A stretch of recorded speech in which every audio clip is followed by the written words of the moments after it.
आप सभी का हमारे YouTube चैनल में स्वागत है। आज हम बात करने जा रहे हैं पॉलिटी के एक बहुत ही महत्वपूर्ण टॉपिक प्रस्तावना, भारतीय संविधान की प्रस्तावना। प्रस्तावना देखने के पहले हम कुछ इतिहास में बैकग्राउंड देख लेंगे। तो देखिए, जो प्रस्तावना है हमारा, नेहरू जी ने 13 दिसंबर 1946 को संविधान सभा में एक प्रस्ताव रखा था, जिस प्रस्ताव का नाम था उद्देश्य प्रस्ताव।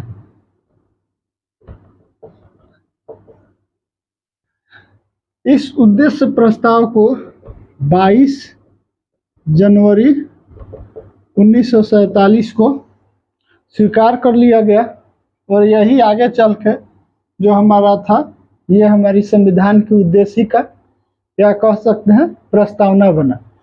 ये जो प्रस्तावना है, इसमें दो चीज याद रखेंगे, एक प्रस्तावना की भाषा और एक प्रस्तावना की प्रकृति या जो उसका फिलॉसफी है, उसका दर्शन हमने कहाँ से लिया है।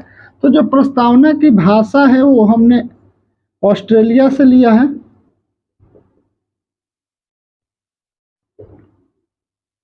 ये हम पहले भी बता चुके हैं। और जो प्रस्तावना का दर्शन है वो हमारा अमेरिकी संविधान से है।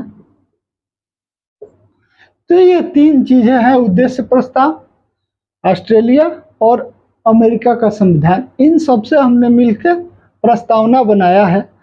प्रस्तावना को देखिए, हमने यहाँ प्रस्तावना लिख दिया है पहले ही। ये शुरू होता है, हम भारत के लोग भारत को एक संपूर्ण प्रभुत्व संपन्न समाजवादी पंथनिरपेक्ष लोकतंत्रात्मक गणराज्य बनाने के लिए तथा उसके समस्त नागरिकों को फिर सामाजिक, आर्थिक व राजनीतिक न्याय, विचार, अभिव्यक्ति, विश्वास, धर्म और उपासना की स्वतंत्रता, प्रतिष्ठा व अवसर की समता प्राप्त कराने के लिए तथा उन सब में व्यक्ति की गरिमा और राष्ट्र की एकता व अखंडता सुनिश्चित करने वाली बंधुता बढ़ाने के लिए दृढ़ संकल्प होकर अपनी ही संविधान सभा में आज दिनांक 26 नवंबर 1949 मिति मार्क्सिस्ट शुक्ला सप्तमी संवत 2006 विक्रमी को एतद द्वारा इस संविधान को अंगीकृत, अधिनियमित और आत्मसमर्पित करते हैं। अब देखिए, संविधान की ये जो प्रस्तावना है, ये पूरी प्रस्तावना से हम 4 चीजें निकाल के देखेंगे।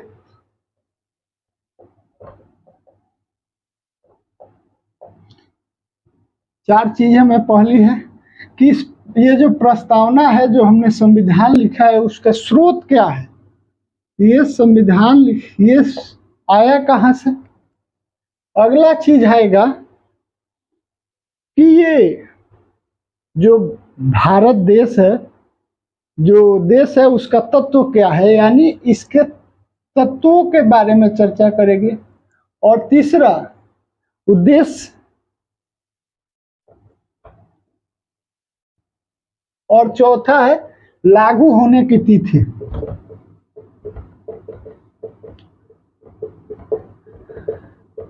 अगर इन 4 पार्ट में हम बांट के अगर प्रस्तावना को पढ़ते हैं तो हमारे जितने भी क्वेश्चन बन आएंगे वो सारे, देखिए, संविधान का स्रोत क्या है। तो संविधान का जो स्रोत है, ये जो है वो हम भारत के लोग हैं, we the people of India. यही बात जो स्रोत है वो कहता है कि हम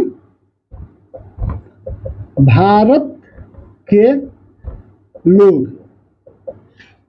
राज्य का जो तत्व है वो हमको इस पैराग्राफ में दिखाई देता है। क्या कहता है? भारत को एक संपूर्ण प्रभुत्व संपन्न यानी सोवरेन, समाजवादी यानी सेकुलर, सोशलिस्ट, पंथ निरपेक्ष यानी सेकुलर, लोकतंत्रात्मक का डेमोक्रेटिक, और गणराज्य रिपब्लिक। यानी जो इसके तत्व हैं वो क्या क्या हैं, इसका क्रम भी आपको याद रखना चाहिए। तो इसका एक ट्रिक हमने दिया है, S3DR, यानी 3 S है और एक D है, एक R है।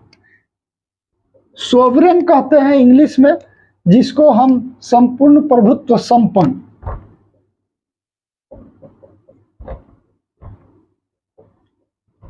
संपन्न,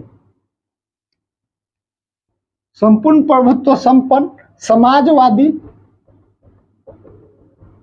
यानी सोशलिस्ट। उसके बाद है आपका पंथ निरपेक्ष। पंथ निरपेक्ष का मतलब हुआ सेकुलर, लोकतंत्रतात्मक यानी डेमोक्रेटिक, और गणराज्य यानी रिपब्लिक। संपूर्ण प्रभुत्व संपन्न का मतलब होता है कि भारत एक सोवरेन कंट्री है। ये भारत जो है वो किसी भी बाहरी दबाव में आकर अपना खुद का निर्णय, किसी बाहरी दबाव में आकर कोई भी निर्णय नहीं ले सकता। अपना खुद का निर्णय लेने के लिए स्वतंत्र है। संपूर्ण प्रभुत्व संपन्न का मतलब यही होता है। समाजवादी, समाजवादी का मतलब होता है इक्वल डिस्ट्रीब्यूशन, समाज में इक्वल डिस्ट्रीब्यूशन करने की कोशिश करेगा। पंथ निरपेक्ष मतलब भारत जो देश है उसका खुद का कोई धर्म नहीं होगा। इसके नागरिकों को स्वतंत्रता है कि वो अपने धर्म चुन सके। पंथ निरपेक्ष का मतलब यही होता है कि राज्य का खुद का कोई धर्म ना होना। ये किसी धर्म का विरोध नहीं करेगा। लोकतंत्रात्मक डेमोक्रेसी है, जनता द्वारा चुन के आते हैं यहाँ। और गणराज्य, गणराज्य का मतलब होता है जो हेड ऑफ नेशन होगा वो वंशानुगत न होकर, वो जो भी हमारे राष्ट्रपति हैं वो वंशानुगत नहीं है। इंग्लैंड में गणराज्य नहीं है, वहाँ जो हेड ऑफ नेशन है वो महारानी है, वो वंशानुगत आता है। और हमारे यहाँ गणराज्य है। तो ये हमारे ये जो राज्य है उसके तत्व, ये 5 तत्व हैं। आपको इसी क्रम में याद रखना होगा। देखिए, ये जो समाजवादी और पंथ निरपेक्ष मूल प्रस्तावना में नहीं थे, इनको हमने 42वें संविधान संशोधन 42 कॉन्स्टिट्यूशन अमेंडमेंट एक्ट 1976 के तहत जोड़ा था। उसके बाद इसका उद्देश्य क्या है, तो उद्देश्य हम देखेंगे तो उद्देश्य है सभी नागरिकों को क्या करना है, न्याय दिलाना है। सभी नागरिकों को क्या करना है, न्याय दिलाना है। तो न्याय कितने प्रकार के हैं, तो हमारे प्रस्तावना में 3 प्रकार के न्याय की चर्चा है, ध्यान रखेंगे। 3 प्रकार के न्याय हैं। न्याय कौन कौन से हैं 3 प्रकार का, सामाजिक, आर्थिक व राजनीतिक।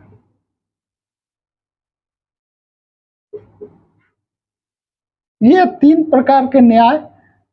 और क्या करेगा, स्वतंत्रता, स्वतंत्रता सुनिश्चित कराना है। तो जो स्वतंत्रता है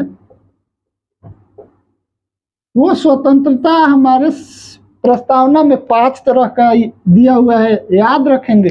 इस सबसे प्रश्न पूछेगा कितने तरह के न्याय की चर्चा की गई है प्रस्तावना में, तो 3 प्रकार का न्याय है, सामाजिक, आर्थिक व राजनीतिक न्याय। स्वतंत्रता 5 स्वतंत्रता है, विचार की स्वतंत्रता है, अभिव्यक्ति की स्वतंत्रता है, विश्वास की स्वतंत्रता है, धर्म की स्वतंत्रता है और उपासना की स्वतंत्रता है।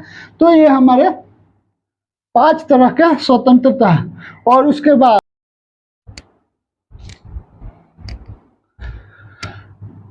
न्याय और स्वतंत्रता के बाद जो हमारा अगला उद्देश्य है वो है हमारा उद्देश्य समता की ओर, समता प्राप्त कराने का उद्देश्य।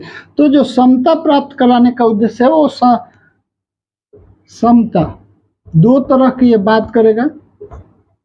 कौन कौन सी, तो एक प्रतिष्ठा और दूसरा अवसर। प्रतिष्ठा व अवसर। इसके बाद जो हमारा उद्देश्य है वो है उन सबों में व्यक्ति की गरिमा, क्या है, व्यक्ति की गरिमा व राष्ट्र की एकता व अखंडता सुनिश्चित कराने के लिए बंधुत्वता को बढ़ाना। तो ये हमारे संविधान के उद्देश्य हो जाएंगे। और उसके बाद जो हमारी लागू होने की तिथि प्रस्तावना में दी हुई है, संविधान के लागू होने की तिथि, वो है 26 नवंबर 1949। 26 नवंबर 1949। ध्यान रखेंगे 26 नवंबर को हम संविधान दिवस के रूप में भी मनाते हैं।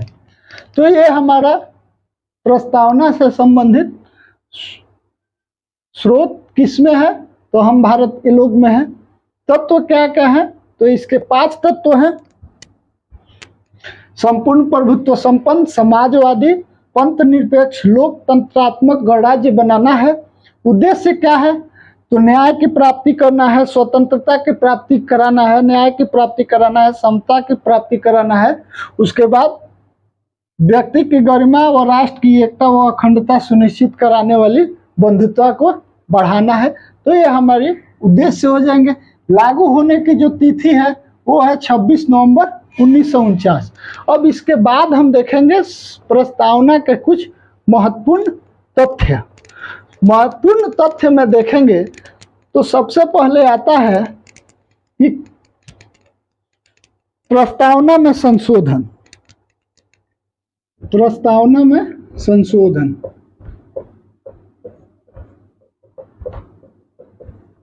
संशोधन तो देखिए, बेरूवारीवाद जो आता है, इसमें सुप्रीम कोर्ट कहता है कि प्रस्तावना संविधान का भाग नहीं है। प्रस्तावना संविधान का भाग नहीं है।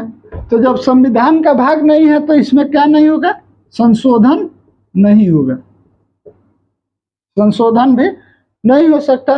लेकिन जब बेरूवारीवाद के बाद जो अगला एक महत्वपूर्ण केस देखने को मिलता है वो है केशवानंद भारती बनाम केरल राज्य का मामला।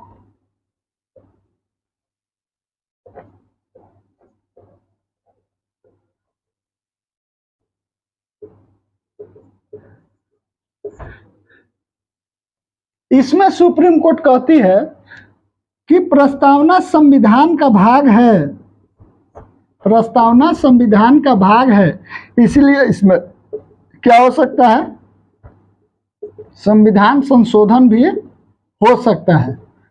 और ये संविधान संशोधन, लेकिन इस संविधान संशोधन के साथ साथ केशवानंद भारती में मामले में एक और बात सामने निकल के आई सुप्रीम कोर्ट ने, वो दिया था आधारभूत संरचना या मूलभूत संरचना, जिसे हम बेसिक स्ट्रक्चर कहते हैं। इसमें सुप्रीम कोर्ट ने कहा कि संविधान के किसी भी भाग में संसद को अधिकार है कि वह संशोधन कर सकती है, लेकिन जो बेसिक स्ट्रक्चर है, आधारभूत संरचना है, उसमें कोई परिवर्तन नहीं होना चाहिए। अगर आधारभूत संरचना में बिना परिवर्तन किए कोई संशोधन होता है तो वो संशोधन मान्य होगा। इसी के आधार पर हमारा 42वां संविधान संशोधन में 1976 में प्रस्तावना में अब तक केवल एक बार ही संशोधन हुआ है।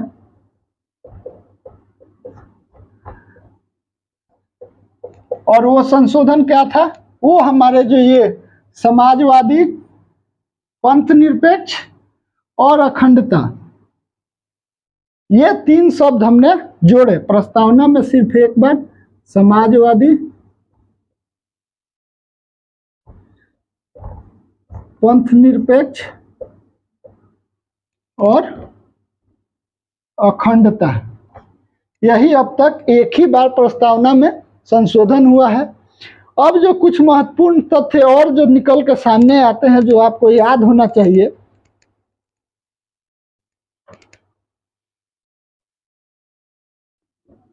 एक है कि एम मुंशी, इन्होंने प्रस्तावना को क्या कहा था, प्रस्तावना को जन्म कुंडली, संविधान की क्या है, जन्म कुंडली है। तो ये बात याद रखेंगे। संविधान सभा के जितने भी सदस्य थे उन्होंने प्रस्तावना को संविधान की आत्मा कहा है। यहां 2 बात से कंफ्यूज नहीं होंगे। संविधान की आत्मा प्रस्तावना है, लेकिन अगर भीमराव अंबेडकर की माने अंबेडकर साहब ने आर्टिकल 32 जो हमें रीट प्रदान करता है, आर्टिकल 32 को उन्होंने संविधान की आत्मा कहा है। तो बाबा साहब की बात आएगी तो आर्टिकल 32, और ऐसे बात आएगी तो संविधान की आत्मा प्रस्तावना होगी। एक है पालकी वाला, इन्होंने प्रस्तावना को संविधान का परिचय पत्र कहा। क्या है? परिचय पत्र है। तो ये आप यहाँ से 4 फैक्ट ये याद रखेंगे, ये काफी महत्वपूर्ण फैक्ट है।